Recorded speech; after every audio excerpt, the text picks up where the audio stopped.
निवडणुका झालेल्या आहेत. सर्व कार्यकर्त्यांनी मेहनत घेतलेली आहे. आता फक्त निवडणूक निकालाची वाट आम्ही बघतो. निवडणूक प्रचारादरम्यान खूप आम्ही लोकांपर्यंत पोहोचलो. लोकांची मनं जाणून घेतली. लोकांच्या समस्या पण जाणून घेतल्या आणि मला पूर्ण खात्री आहे की कार्यकर्त्यांनी घेतलेली मेहनत ही नक्कीच फळाला येईल असा मला पूर्ण विश्वास आहे.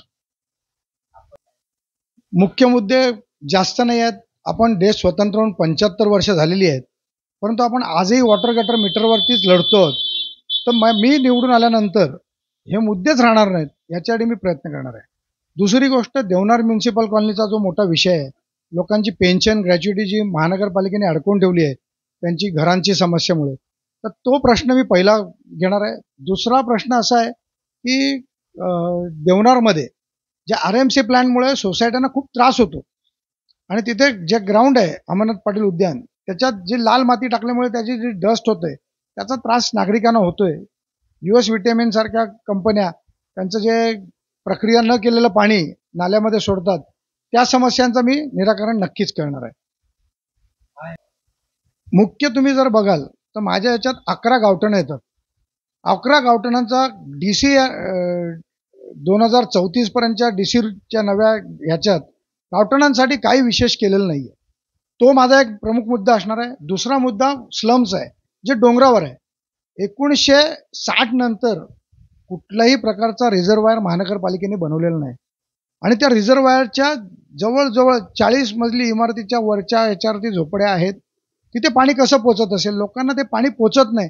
ह्याकरता महानगरपालिकेने कधी विचार नाही केला. झोपडपट्ट्या वाढत गेल्या, परंतु त्या झोपडपट्ट्यांना पाणी कसं पोचेल याबद्दल महानगरपालिकेने कधी विचार केला नव्हता किंवा शासनानेही केला नव्हता. तर तो विचार करून नवीन रिझर्वायर कसा बनवता येईल आणि लोकांची पाण्याची समस्या कशी सोडवता येईल त्यावर माझा भर राहील. आता आचारसंहिता आहे, कोड ऑफ कंडक्ट लागू आहे, ह्याबद्दल मी निवडणुकीनंतरच बोलेन. परंतु लोकांनी खूप प्रेम दिलं. लोकांनी स्वतःहून ओवाळण्या केल्या. लोकांनी स्वतःहून मला घरात बोलवून माझ्याशी चर्चा केल्या.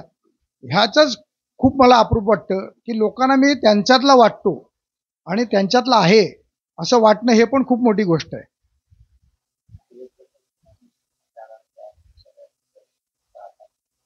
मी मतदारांचे आभार मानेन की यावेळी 54% मतदान झालेलं आहे. लोकसभेच्या निवडणुकीपेक्षा जवळजवळ 4 ते 5 हजार मतदान वाढलेलं आहे आणि हे 4 ते 5 हजार वाढलेलं मतदान निर्णायक राहणार आहे. मी मतदारांचे आपल्या चॅनलच्या माध्यमातून मनापासून आभार मानतो. परत माझ्या कार्यकर्त्यांनी जी मेहनत घेतली त्यांचे मी आभार नाही मानू शकत. त्यांचे माझ्यावर ती उपकार आहेत की माझ्याबरोबर ते दिवस रात्र झटलेत आणि त्यांनी माझ्यासाठी खूप लोकांपर्यंत पोहोचण्याचं काम केलंय. त्यांचे मी जे उपकार आहेत माझ्यावर ते कधी विसरू शकणार नाही.